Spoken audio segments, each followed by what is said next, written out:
ಇಲ್ಲಿ ವೇಮಗಲ್ಲು ಕುರ್ಗಲ್ಲು ಮೊದಲಿಂದ ಬಿಜೆಪಿಗೆ, ಅದರಲ್ಲಿ ವರ್ತೂರು ಪ್ರಕಾಶ್ ಅವರು ಬಿಜೆಪಿಗೆ ಬಂದಮೇಲೆ ನಮಗೆ ಭದ್ರ ಬುನಾದಿ ಆಗಿದೆ.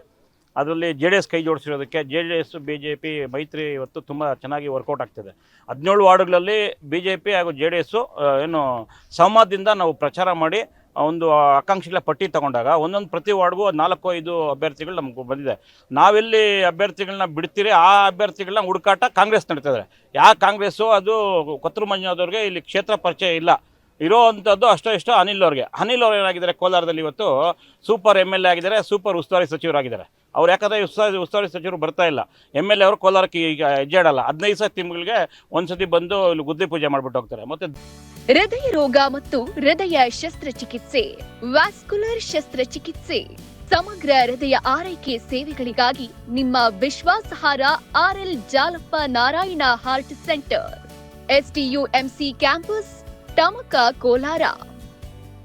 180030090309.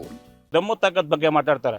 ಇಲ್ಲೇ ಕೋಲಾರದಲ್ಲೇ ಇಟ್ಟಿರೋದು CS ವೆಂಕಟೇಶ್ ಅವರು ಇಲ್ಲಿ ಜಿಲ್ಲಾ ಪಂಚಾಯತಿ ಮೆಂಬರ್ ಆಗಿ ಜಿಲ್ಲಾ ಪಂಚಾಯತಿ ಅಧ್ಯಕ್ಷರಾಗಿದ್ದಾರೆ. ಸುಮಾರು 20 ವರ್ಷಗಳಿಂದ ಇಲ್ಲಿದ್ದಾರೆ. ಹಂಗೆ ತೊಗೊಂಡ್ರೆ ಕ್ಷೇತ್ರದ ಜನ ಅವ್ರನ್ನ ಒಪ್ಕೊಂಡೇ ಅವ್ರು ಗೆಲ್ಸಿರೋದು, ಒಪ್ಕೊಂಡೇ ಇದು ಮಾಡಿರೋದು. ಆ ಕಾರಣಕ್ಕೆ ಅವ್ರು ಹೇಳಿದ್ದಾರೆ, ನೀವು ಅಭಿವೃದ್ಧಿ ಮಾಡದೆ ಬಿಟ್ಟು 2 ವರ್ಷ 3 ತಿಂಗಳಾದಮೇಲೆ ಇವತ್ತು ಬಂದುಬಿಟ್ಟು ನೀವು ಗುದ್ಲಿ ಪೂಜೆ ಮಾಡ್ತೀವಿ, ರೋಡ್ ಹಾಕ್ತೀರಿ ಅಂದರೆ ಅವ್ರು ಹೇಳಬೇಕಾಗ್ತದೆ. ಅಭಿವೃದ್ಧಿ ಮಾಡಿದ್ರೆ ಯಾವ ನೆಪ ಇಟ್ಕೊಂಡು ಯಾವ ಇದಿಟ್ಕೊಂಡು ನೀವು ಇಲ್ಲಿ ಬಂದು ಓಟ್ ಕೇಳ್ತೀರಿ? ಜನ ಇವತ್ತು ಕಾಂಗ್ರೆಸ್ನ ತಿರಸ್ಕಾರ ಮಾಡ್ತಾಯಿದ್ದಾರೆ. 7-8 ವರ್ಷ ಹೊತ್ತಿಗೆ ವಿರೋಧಿಯಲ್ಲೇ ಬರಬೇಕು, 2 ವರ್ಷಕ್ಕೆ ಕಾಂಗ್ರೆಸ್ ವಿರೋಧಿಯಲ್ಲೇ ಸ್ಟಾರ್ಟ್ ಆಗಿದೆ. ಆ ಒಂದು ಉತ್ತರನ ಈ ಕುರ್ಗಲ್ಲು ವೇಮಗಲ್ ಪಟ್ಟಣ ಪಂಚಾಯತಿ ಮತದಾರರು ಕೊಡ್ತಾರೆ. 17-17 ನಾವು ಏನು ಇವತ್ತು BJP JDS ಇದ್ದೀರಿ, ವರ್ತೂರು ಪ್ರಕಾಶ್ ಅವರು CM ಅವರು ನೇತೃತ್ವದಲ್ಲಿ ಖಂಡಿತವಾಗಿ ನಾವು ಗೆದ್ದು 17 ಜನ ಗೆದ್ಕೊಂಡ್ಬಂದು ಈ ಪಟ್ಟಣ ಪಂಚಾಯತಿನ ಕೈ ಹಿಡಿತೀರಿ. ಅಭಿವೃದ್ಧಿ ಪಥದಲ್ಲಿ ಏನು ಮಾಡಬೇಕಂತ ನಾವು ತೋರಿಸ್ತೀವಿ. ಸೀಟ್ ಹಂಚಿಕೆಯಲ್ಲಿ JDS ಮುಂದಿದ್ದಾರೆ, BJP ಅವರು ಹಿನ್ನಡೆ ಇದ್ದಾರೆ ಅಂತ ಹೇಳಿ ಇಲ್ಲ ಅದಕ್ಕೆ ಇವತ್ತೊಂದು ಸಮನ್ವಯ ಸಮಿತಿ ಅಂತ ನಾವಿಲ್ಲಿ ಸೇರಿದ್ದು. ಇವತ್ತು BJPಯಿಂದ ನಮ್ಮ ಏನು ಸೂಚಕರು ಅಂತ ಬಂದುಬಿಟ್ಟು, ಉಸ್ತುವಾರಿಗಳು ಅಂತ ಬಂದುಬಿಟ್ಟು ನಮ್ಮ ನಂದೀಶ್ ರೆಡ್ಡಿ ಅವ್ರು ಬಂದಿದ್ದರು, ದೊಡ್ಡಬಳ್ಳಾಪುರ MLA ಮುನ್ರಾಜು ಅವ್ರು ಬಂದಿದ್ದರು, ಮತ್ತು ವೈ ನರಸಿಂಹ ಅವ್ರದ್ದು, ಮತ್ತು ನಮ್ಮ ಮಾಜಿ ಶಾಸಕರಾದ ಮಂಜುನಾಥ್ ಗೌಡರು, ಎಂಕುನಿಯಪ್ಪ ಅವರು, ಇವರೆಲ್ಲ ಬಂದಿದ್ದರು.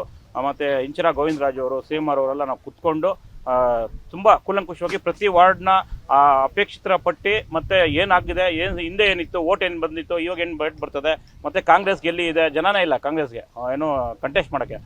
ನಮ್ಮಲ್ಲಿ ಯಾರನ್ನ ನಾವು ನೆಗ್ಲೆಕ್ಟ್ ಮಾಡ್ತೀರಿ ಅಥವಾ ಯಾರು ನಾವು ಏನು ಇದು ಮಾಡ್ತಾಯಿದ್ರಿ ಅವ್ರನ್ನ ಕರ್ಕೊಂಡೋಗಿ ನಿಲ್ಲಿಸುವಂಥ ಪ್ರಯತ್ನ ಅವ್ರು ಮಾಡ್ತವ್ರೆ.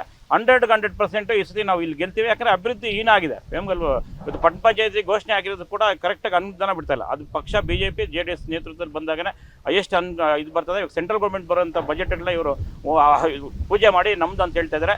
ಖಂಡಿತವಾಗಿ BJP JDS ಇಲ್ಲಿ 100% ನಾವು ಪಟ್ಟಣ ಪಂಚಾಯತಿ ಕೈ ಹಿಡಿತೀವಿ.